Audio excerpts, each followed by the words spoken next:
I was confused when Pusha T dissed Travis Scott. From actually being in Paris. So be it, so be it. So be it, so be it. Came through carrying the, you know, the Utopia briefcase. Right. Yep. You know, doing his whole spiel. He comes, he interrupts the session. The next day, the meltdown verse or whatever comes on. I melt down the chains that I bought from your boss. You know, Drake on Travis Scott talking about melting P, Pharrell's jewelry. and all of that. Yeah. That was a corny, like, you shouldn't have been here anyway. Him specifically too. I don't take it as personal as I should. It's Travis. He's harmless. I'm not into what his whole makeup. I took it there. Her Utopia had moved right up the street, and her lip gloss was popping. She ain't need you to eat. And then to, like, you know, to come back in our fold. To make a point of... Yeah, to invade the fold and then, you know, do all that he did. It was like, man, that was corny. He's shameless. He does it. You've seen him do it to everybody. You know, I've definitely had to put my hand on your shoulder before. You died in front of me. You cried in front of me. Cried in front of me. You died in front of me. Calabasas took your bitch and your pride in front of me. Calabasas took your bitch and your pride in front of me. I had to help you. People take that type of shit for granted. I don't take that for granted.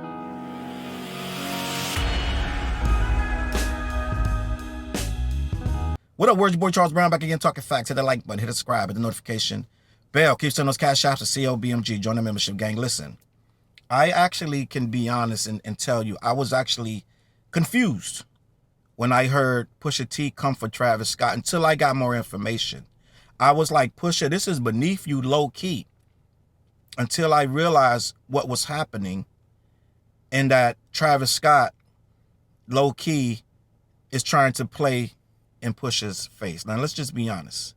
When you look at the situation, I'm going to read this article and have a conversation. It seems like Travis Scott is a habitual line stepper, right?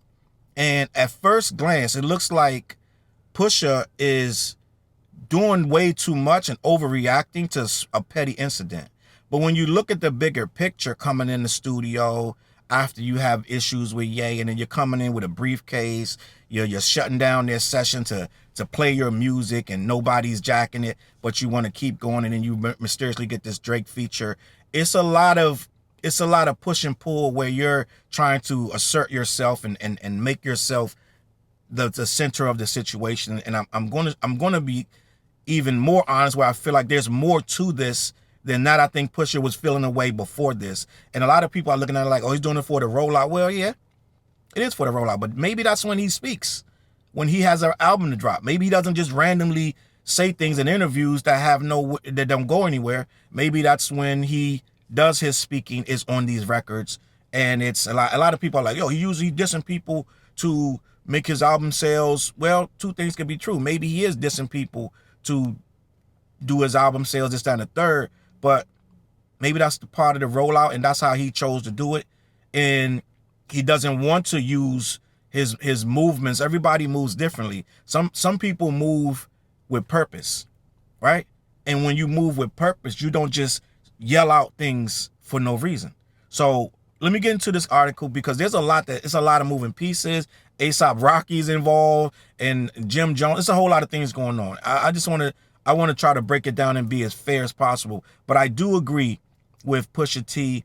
In hindsight, after I learned everything that happened and I saw his interview and I really saw where he was going with it, he deserved to speak his mind on this. Let me have this conversation.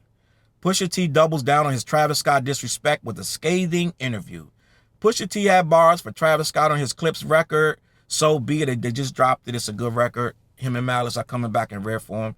Let me continue. Something that had a lot of fans surprised at first. Pusha T is one of those artists that you do not want to upset. He has never minced words, and he has never been shy to let his feelings be known about you on a song. Just as Drake, how that beef turned out 7 years ago. And what people don't remember is Pusha put those Drake bars before back to back and all. Before he did Story of Adidon and before Duppy and all this stuff happened, he had said some lines about Drake. At the end of Daytona, if I'm not mistaken, that's what set the whole thing off. He once again spoke his mind And you could take it. It really wasn't a diss, but he did come at him. He said some things about Drake before Duppy, before Story of Adidon. Pusha did push that envelope, and he used it in his album rollout. So that's what he does. And some people do things differently. Some people roll out. Some people won't say anything about anybody, and that's just their nature. Like Slick Rick, salute to Slick Rick, just dropped the album, wasn't dissing nobody. Well, he did diss one of his tenants on the song Landlord. He did call her some very heinous things, let's just be honest. But at the end of the day, Slick Rick is not dissing people and being disrespectful. He's just dropping his music. Now, that's how he chooses to move, right? Other people don't do that. Jay-Z, the Takeover, he waited to the Takeover. He waited to the album Blueprint to drop the Takeover. Some people put their biggest diss records on their album, and Nas did the same thing. Nas could have easily dropped Ether before he dropped the album. He dropped the album and he put Ether on there. Okay, so we can't get too ahead of ourselves, making it like that's a bad thing. I can give you 50 records where people put the diss record on the album. It just happens. Cannabis put Second Round Knockout. Ice Cube put No Vaseline. You know what I'm saying? So it's like, this is how rap is. So a lot of people that's being disingenuous saying, yo, he only uses diss records to move his album. Well, in the history of rap, that's mostly what people did. Salt and Pepper had. So it's like, I can go forever, gang. You put your diss record on your album, and I'm here for it. Let me continue. Just as Drake knew just how the beef turned out 7 years ago. Recently, Push decided to go after a surprising target in Travis Scott. See, that's what it is. People not used to Travis Scott getting dissed. But I have videos back when Travis Scott caused that stampede at his show where I was very critical of Travis Scott. I thought Travis Scott was really on some scumbag shit before that. I'm just going to be honest. I think in real world, not just, in his rap records. No, I think in real life, Travis is on some scumbag shit. I think he did them people dirty, and the person who lost their life, things of that nature. I think Travis Scott is an instigator. He likes to be the biggest in the room, but doesn't want to take responsibility. And a lot of people, our society's weird. Our society's weird. A lot of people forgot about the stuff he did. How he egged those fans on to stampede. A lot of people forgot that stuff, but I did it. Okay, just to be honest. A lot of people are worried about the next song, the next album. A lot of you guys have you're like you got attention span of a puppy. And when the new music come out, you forget about that this guy had somebody trampled at his show and didn't stop the music. But let me keep this moving. Recently, Push decided to go after a surprising target in Travis Scott. LaFlame was on the wrong side of some bars from Pusha on the track So Be It, which is from the upcoming Clips album. Overall, these lyrics were not friendly as there were references to Kylie Jenner and Utopia. Additionally, Pusha T claimed Travis once cried in front of him and that there is some footage that can be leaked if he isn't careful. I didn't really like that part. I'm the biggest Pusha fan. I didn't like that part teasing the footage. I didn't like that. I'm just gonna be honest. And I felt like that's a little bit much. Okay, you could say that you say, because Pusha's very cryptic with his verses, and you could say that, okay, you cried in front of me. Just leave it at that. Don't be like, I got footage, I'll leak it, I can leak it. That's a little much. I'm just gonna be honest. I gotta call it fair, gang. I gotta call it fair. That's a bit much, right? But it is what it is. That's what he did, and I'm just putting on a record that I think that was too much. All right? Let me keep this moving. In an interview with GQ, Pusha T explained why he dissed Travis. It all stems from the way he tries to play dumb about the diss verses that appear on his records. From Drake on Sicko Mode to Drake on Meltdown, Scott will allow his heroes to get dissed if it means for more streams. Now, that's true. When you saw Drake dissing on Sicko Mode, you were like, Travis had to allow this. Let me keep this moving. Push even doubled down on his criticisms of the Flame while appearing on the Popcast and podcast on New York Times. Quote, "It's Travis. He's harmless. I took it there. He's shameless.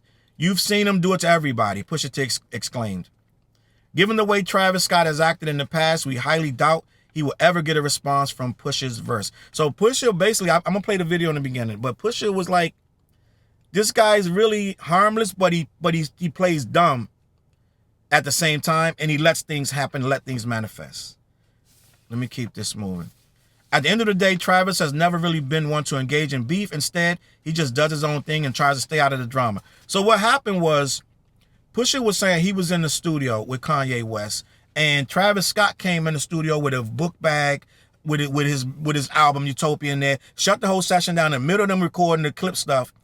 Well, I think it was clips. I don't know. It was something with his stuff, and something with Pusha T stuff. And He got Kanye's full attention. He starts playing these songs. One of these songs is called Meltdown. Now, there's a verse on Meltdown after the fact that has Drake dissing Pusha, right?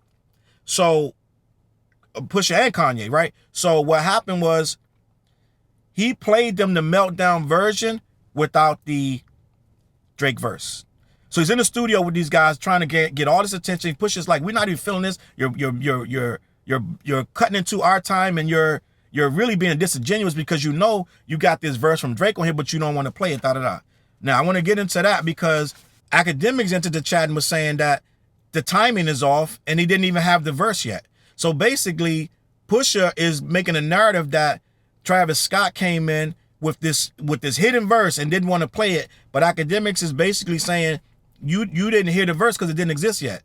Now, I don't believe that it just popped up the next day.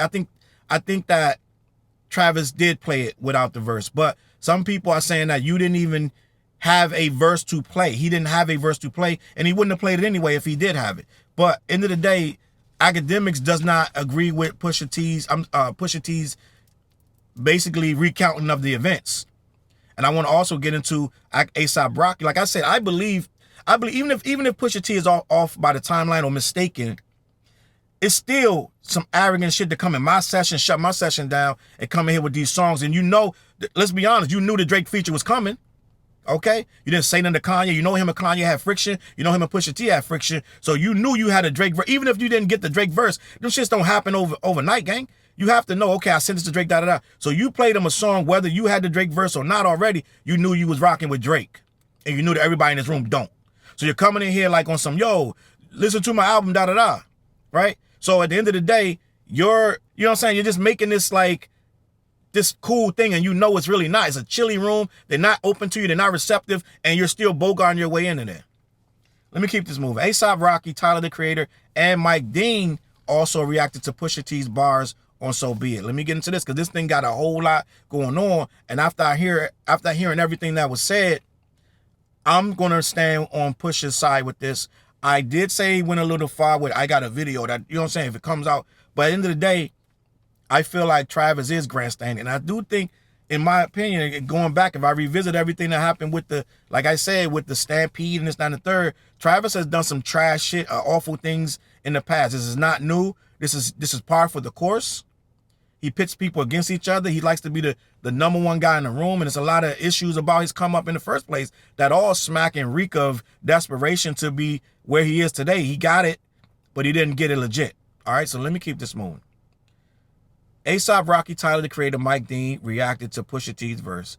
Pusha T sent the internet ablaze yesterday with his diss for Travis Scott. He really went there on his brand new clips track, So Be It. The song dropped out of nowhere. Two DJs playing in it full prior, which was Funkmaster Flex, and somebody else was playing that song. Basically, that's what happened, what they're talking about. At first, it was being speculated that Pusha T had more bars for Kanye West after taunting him on the Clip's previous single, Ace Trumpets. He did have, and that's a fire song, he did have bars for Ye. Even when the song was out, people were still listening closely for the Ye diss. But the rest of the Clip's interview with GQ surfaced, and it was revealed who the final several bars were for: Travis Scott. This had everyone running to social media to share their reactions. Some were completely floored, and others were sad to Push went in on Travis Scott. But there was also a camp that co-signed the Virginia MC, calling out Cactus Jack's boss and his fence sitting gang. I'm bugging out right there. I'm sorry. They may have three or more members joining them because A$AP Rocky, Tyler, the Creator, and Mike Dean all like the song. That's big news. For them to like the song, it's kind of like they're standing on one side. That's what it is these days. You can't like a song without being, I'm standing on this side, da da da. It's just the way the dynamics is made up. The way social media works now. If you like the song, now you're against the other person. I don't think it's that serious. You can just like the song, right? Everybody who not like us now is a goof or whatever. It's like, we just like the song, gang. You're doing too much. Now get us a diss record, and this ain't that serious of a diss record, but it is dissing. I'm not gonna sit and tell you. I'm not gonna say. I'm be honest. I'm not gonna sit and tell you that he's not dissing. He dissed him. He dissed him. He basically said, you're crying for your girl, and I got the footage of you crying, and what's up? You a sucker, and all this. So yeah, he is dissing. Now let me keep this pushing. As caught by ATP Rap, Rocky and Dean like the post, regarding the diss. As for Tyler, he reposted the song on his Instagram story with the caption, "Yeah, man." So that's basically, that's a cosign of what he's saying. Like, okay, I don't know if maybe he didn't catch the diss, maybe he didn't catch the lines, because sometimes you'll hear a song you won't even know what he's talking about. Sometimes you just hear the rap because Pusha's so cryptic, you may not have caught that he was dissing. But Tyler is an MC. I'm sure he heard what he heard, and I'm sure he deciphered this in a way where he kind of knew what was going on. Let's just be honest. Let me keep this pushing. Now, this could just be very well 3 artists supporting Pusha T in the clips. Could be that they just support them. After all, these 3 artists have worked with the former, but it is interesting to see Dean liking the post since he's been close friends with Travis Scott for a long time. I'm telling you, they might not know what they were liking. Pusha is so cryptic. You might not know what you're liking. Even if they thought he was like dissing Kanye West, they still liked it. So they might not have made out who he was dissing. People just like Pusha. Pusha's an everyman's hero. And usually when you don't like Pusha, it's because you like Drake. It's just gonna be honest. Most people like Pusha. Most hip hop heads like Pusha, so it's not a thing where I don't like that guy. Usually they're gonna like him. So if you don't like him, it's usually a reason, because he's really an everyman's MC. So he just shared it. They probably didn't know who he was dissing, to be honest. I'm making excuses for him, but I feel like that's the only way you're gonna push this album, you're gonna push this song, knowing that he's shitting on him, that you didn't know. If you're his man, you're just not gonna do it in this type of dang time. On the A$AP Rocky side, this will only make more and more people believe that he doesn't like Lil Flame. For Tyler, he's never really talked about Scott like that, nor has he collaborated with him. Maybe he don't like him. Listen, Tyler don't be liking people. He'll be out of nowhere, just shit on you for no reason. It'll seem like it's harmless, but he really never liked you. He just does that shit. I'm just gonna be honest. Out of nowhere, he just come out and just say some little that raspy voice, yeah, that nigga, and just fucking shit all on you out of nowhere. All right? It is what it is. This is most likely him being a fan and enjoying the music for what it is. But as for the fence-sitting statement earlier, Pusha T has felt a certain way about Travis for some time. How long exactly? Who knows? But we can confirm that it's at least been some times since the days of Utopia. He explained in the GQ piece that he felt it was necessary because he thinks Scott went behind Pharrell Williams' back. That's who it was, Pharrell Williams. And that's who Drake dissed on that song with the talking about, I got your boss's jewelry in my closet or some dumb shit he said.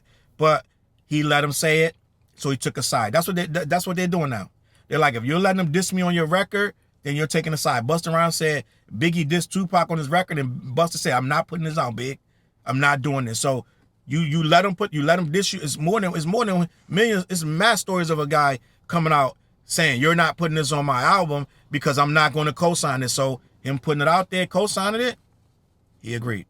So Pharrell, they backing him up. They didn't like it, and I think it's deeper than Pharrell. I think Pusha knows behind scene stuff with that family. I think Pusha is there when Kanye was basically having issues in that family. Pusha was there, and I think Travis and Kanye may have some push and pull about something. That's why things have felt. Listen, you gotta understand. Things are falling out in the public now with these two, him and Travis, and this, and that, and third. But this stuff has been a long time coming. So there are behind the scenes things that Pusha would know about Travis Scott when Ye surely gets to pillow talking, not pillow talking, but like just confiding and bitching and da-da-da, telling when Pusha was there, Ye probably told him a lot of shit. And the nigga wouldn't even bring no eggs home. Like, he probably got mad little stories that irritated him. So he told this guy and he latched on to him. Like, when somebody's your man, you kind of like start to take on their beefs a little bit, even if they petty shit. Right? The nigga won't clean the pool, da-da-da. And look, this little shit just started to egg them on, and it turned to bigger stuff. And I think Pusha was there for that. And in some kind of way, he feels a way about this guy, even whether he rightfully so or not, because I'm sure if he really had real beef, he wouldn't have let him open up the briefcase Utopia in his session and play his whole album. He wouldn't have let him do that. So the beef gotta be little shit that he's making worse now that he got this Drake verse, he came out, da-da-da. So I think that Pusha took little shit and made it into bigger stuff. And when this guy walked into the studio, that was the last straw. So let me finish this and we can call it a day. He revealed he was in the studio when Scott played the producer Meltdown. However, he didn't include Drake's portion where he disses Pharrell. There's some confusion on what's true and what's not. But once the song dropped, Push had enough. That's why the last verse on So Be It exists. This sparked a series of disses and clapbacks, and it seems that there's still some animosity there. Pusha did also appear to go after him on Chains and Whips, a future Let's Sort 'Em Out track back then too. We will officially hear that on July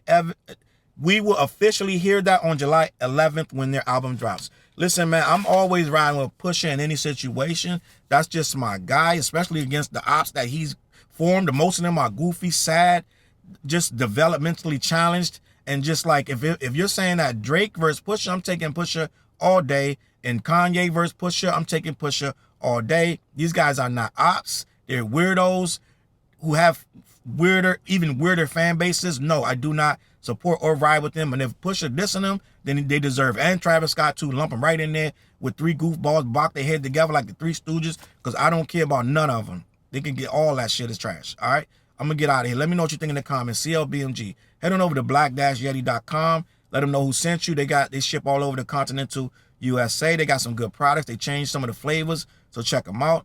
Also, Monday nights, we got a new show. It's called Underground Edge. It's going to be videos from such as myself, TJ, Fliz, and things of that nature. It's presented by The What Show. The What Show goes live every Wednesday night, 9:15. I'm just adding shows, man. We got a lot of shows coming to the CLBMG network. This is about to be a real serious problem, all right? We're going to have something for you pretty much every night.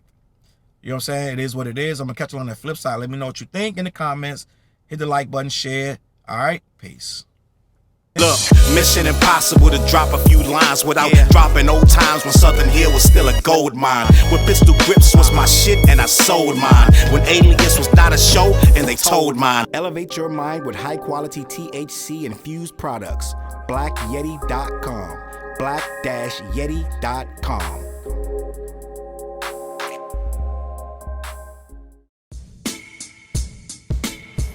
CLB.